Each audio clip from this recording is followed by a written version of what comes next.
The second reading, a reading from the letter of St. Paul to the Ephesians. Peter proceeded to speak to those gathered in the house of Cornelius, saying, "In truth, I see that God shows no partiality. Rather, in every nation, whoever fears him and acts uprightly is acceptable to him. You know the word that he sent to the Israelites as he proclaimed peace through Jesus Christ, who is Lord of all. What has happened all over Judea, beginning in Galilee after the baptism that John preached, how God anointed Jesus of Nazareth with the Holy Spirit and power. He went about doing good and healing all those oppressed by the devil, for God was with him." The word of the Lord. Thanks be to God.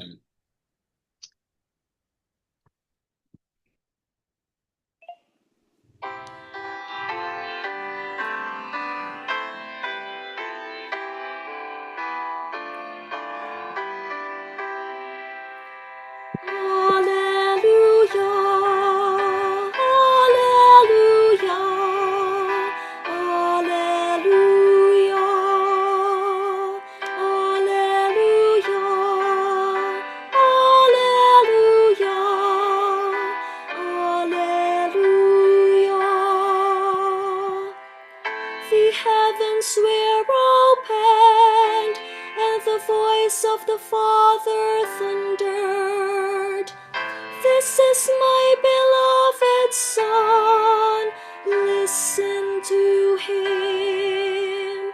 Alleluia, alleluia, alleluia.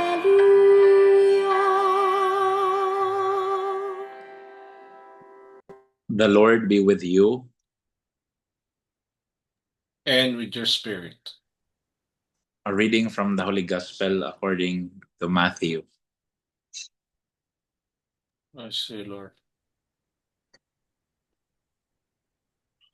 Jesus came from Galilee to John at the Jordan to be baptized by him.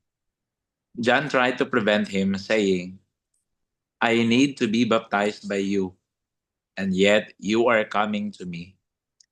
Jesus said to him in reply, "Allow it now, for thus it is fitting for us to fulfill all righteousness." Then he allowed him. After Jesus was baptized, he came up from the water, and behold, the heavens were opened for him, and he saw the Spirit of God descending like a dove and coming upon him, and a voice came from the heavens saying, "This is my beloved Son, with whom I am well pleased." Brothers and sisters, the Gospel of the Lord. Praise you, Lord Jesus Christ. Jesus Christ. Sisters and brothers in the Lord, good evening, good day, good morning. Happy New Year. While after my mass in the 10th Infantry Division, I was trying to fix out my presentation, but I wasn't able to connect my laptop since uh, I am a new user of this kind of laptop. So allow me to share with you, especially on today's celebration about the feast of the baptism of the Lord. As we celebrate this feast of the baptism of the Lord, the church is inviting us to stand with Jesus. If we try to look at the context where Jesus was on the river Jordan.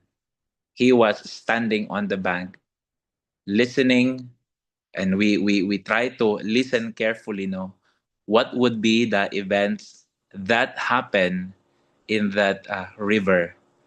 We listen carefully to what God is revealing, not only about Jesus, not only about his baptism, but it is also about the things that would also happen in us.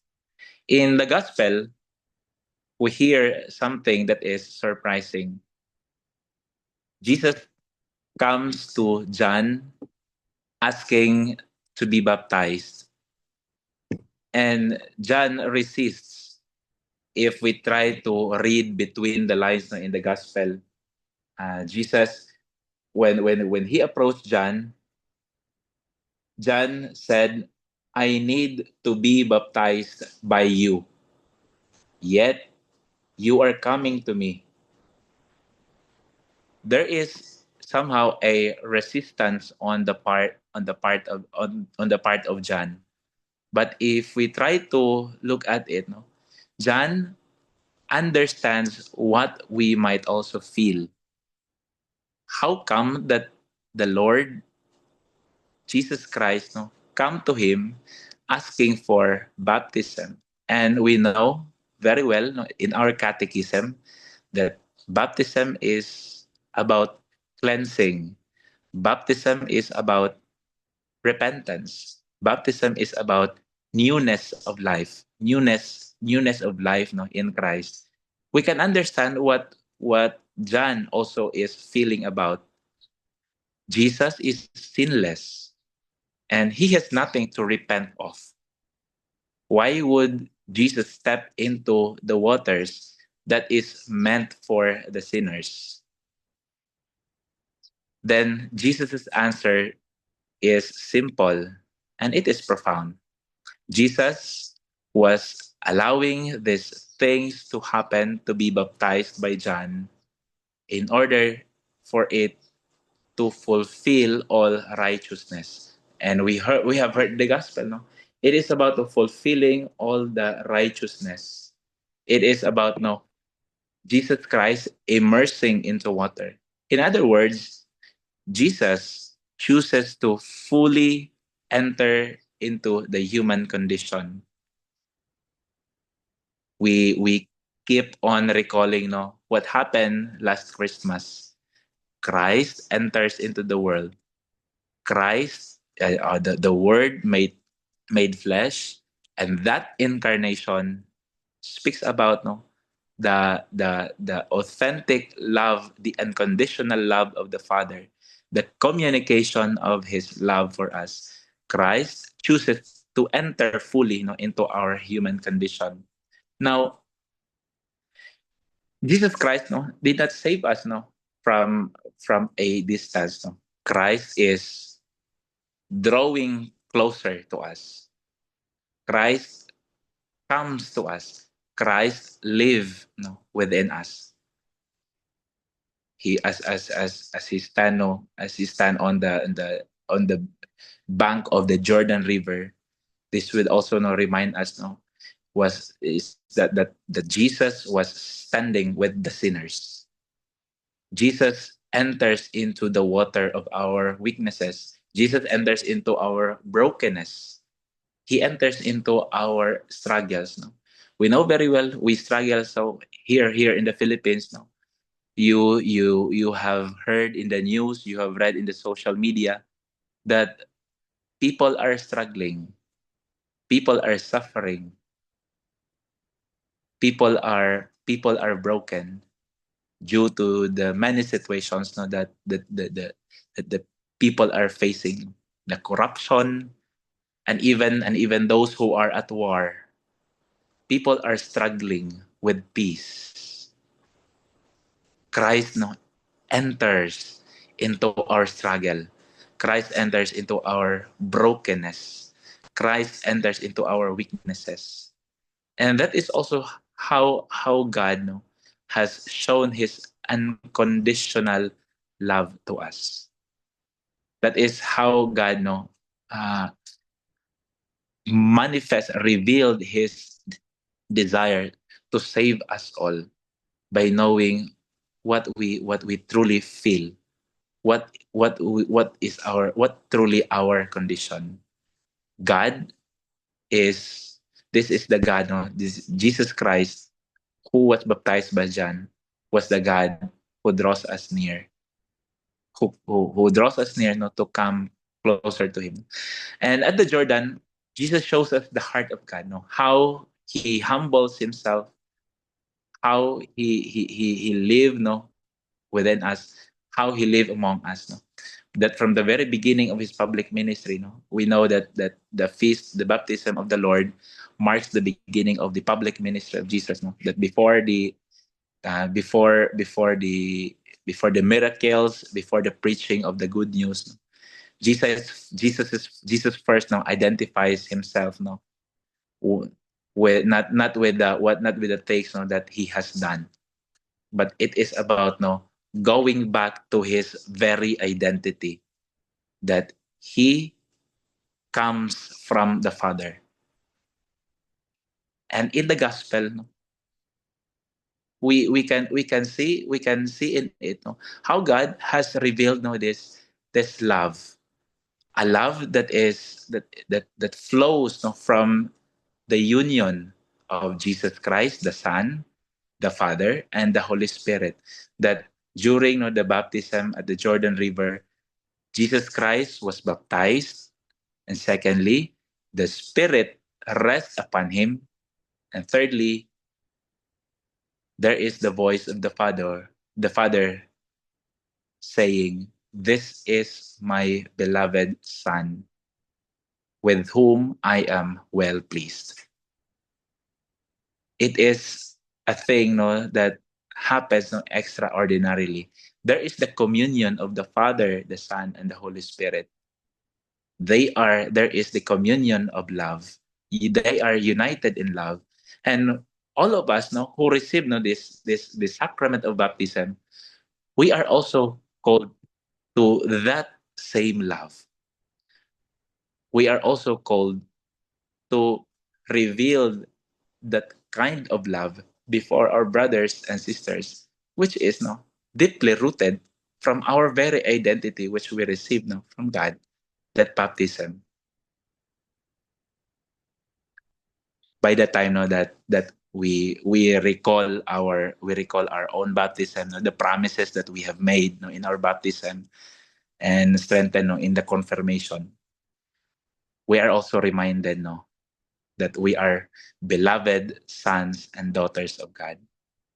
We are beloved, we are adopted sons and daughters of God, and we receive that grace of adoption, and with that, we are assured that we belong to God. We receive that newness of life.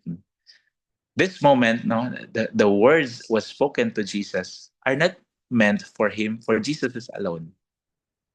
It is through our own baptism, no, as what I have said, that God says to each one of us, "You are my beloved son. You are my beloved daughter." Before Jesus performs, no, a miracle, before he preaches a sermon, before he goes to the cross, the Father affirms him simply for who he is. Brothers and sisters, no, our identity as Christians, no, does not begin with what we do, but with who we belong to.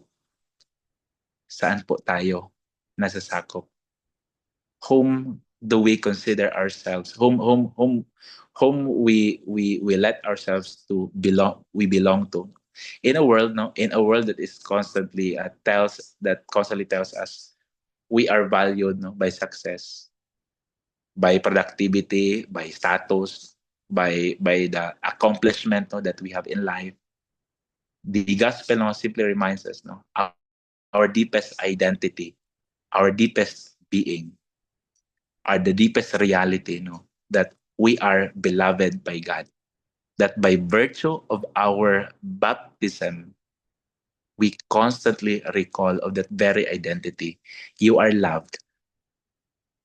You are significant. You are important to God because you are beloved. The baptism of Jesus marks the mission, the beginning of the mission of our Lord. From the Jordan, Christ goes forth to preach the kingdom, to heal, to forgive, and eventually to give his life for the world. Baptism is not the end of the journey of Jesus. Baptism is not the end of our journey, but it is a constant beginning of the mission that Christ has entrusted unto us. When I celebrated Mass uh, with the Philippine Army, uh, it is they somehow having this especially uh, the they are I was reminding them especially on where to stand for when they begin to talk to speak about the many cases, the many situations that their troops encountered, especially the recent incidents that happened here in the country. They really speak about where to stand to. They are very clear in their mission. They are very clear on who is to follow.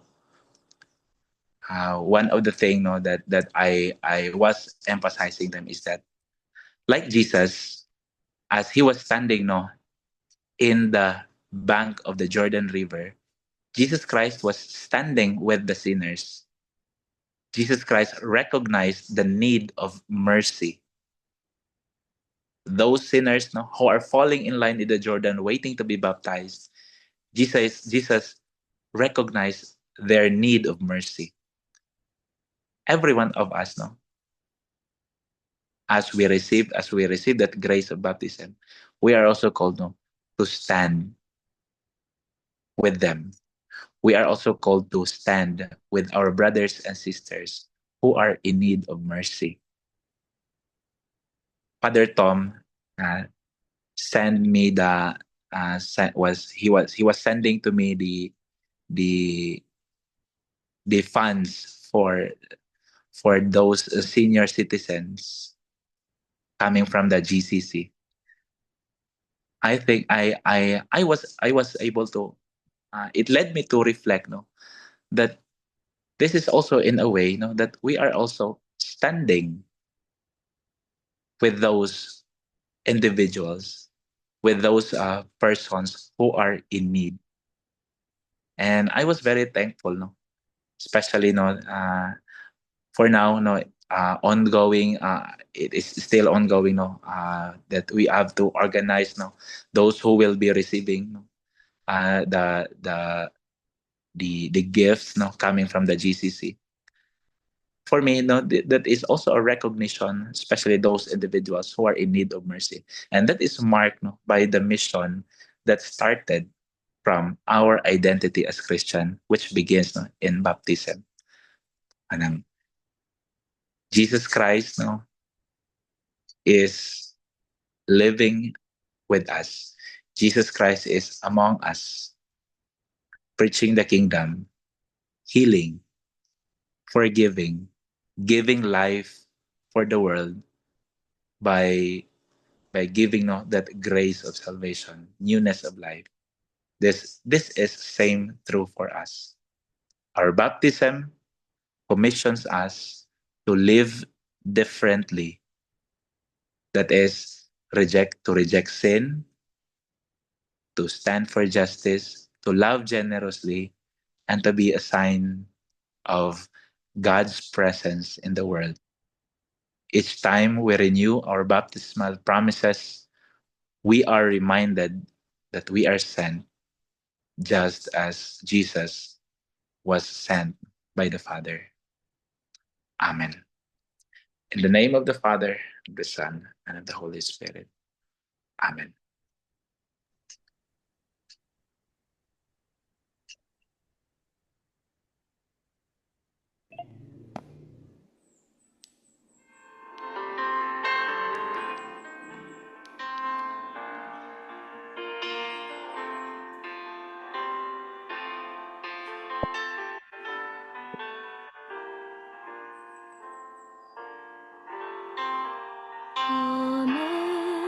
Amazing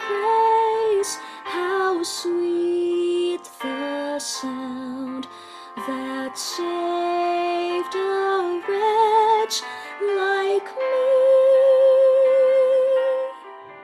I once was lost, but now I'm found. Was blind, but now I see.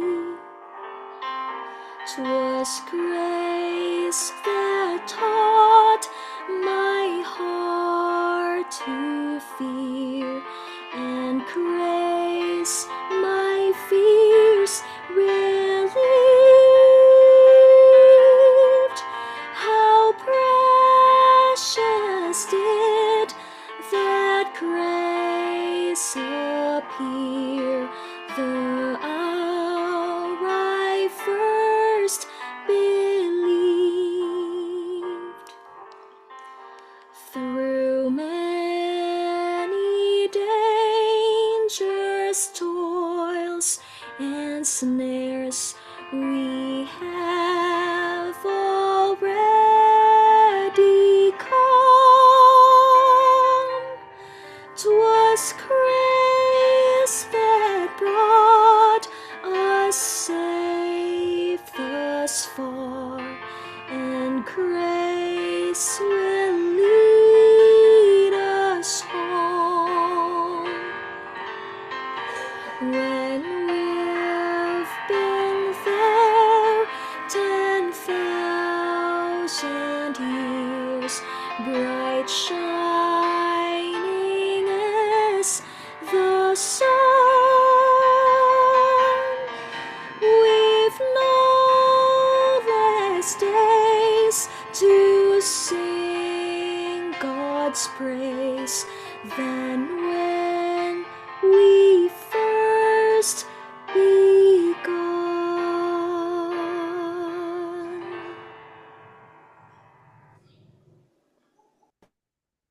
Ourselves is uh, how faithful are we in living our baptismal promises? Because usually to many of our Christian brothers and sisters, you just start with the baptism, and maybe some others in confirmation, but the rest, they are silent about it, and sometimes they withdraw from the church only to go back when they need another sacrament like marriage, and eventually when they are laid to rest. So in our words in the Philippines, or in Cebuano, we have KBL. What's that? We only baptism, bunyag, then kasal, then eventually funeral. Funeral. But yeah, just like what Saint John Vianney tells us, if we want to nurture our spiritual life, it should be nourished by the sacrament, especially by the Eucharist, and constant listening and pondering the Word of God. So thank you for um, giving emphasis on this, Father Benji, and I hope we always have to realize, as mentioned, our dignity as sons and daughters of God. Thank you. Father Benji, your final word and final blessing. Faithfulness no, to that baptismal promises, no, as what Father Tom mentioned, is it really requires the grace of God. We really need that grace of becoming faithful. And also, no, I would also like to, especially in living out that baptismal promises, we are also reminded by Saint John, by the Gospel of Saint John, chapter 15, 9 to 12, to always remain in in that commandment of God, to remain in His love. Yes, faithfulness is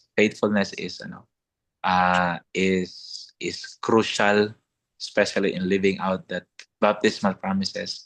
But God will always give us the grace, and let us hold on to that reality. Let us always be assured that even though if we are unfaithful, God will remain faithful.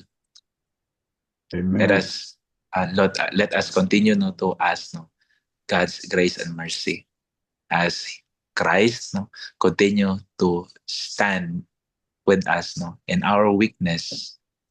He is with us to make us strong. He is with us to heal our brokenness, and He is with us especially in times of struggle. Christ will bring us peace. The Lord be with you, And with your spirit. and may the Almighty God bless you all, the Father, and the Son, and the Holy Spirit. Amen.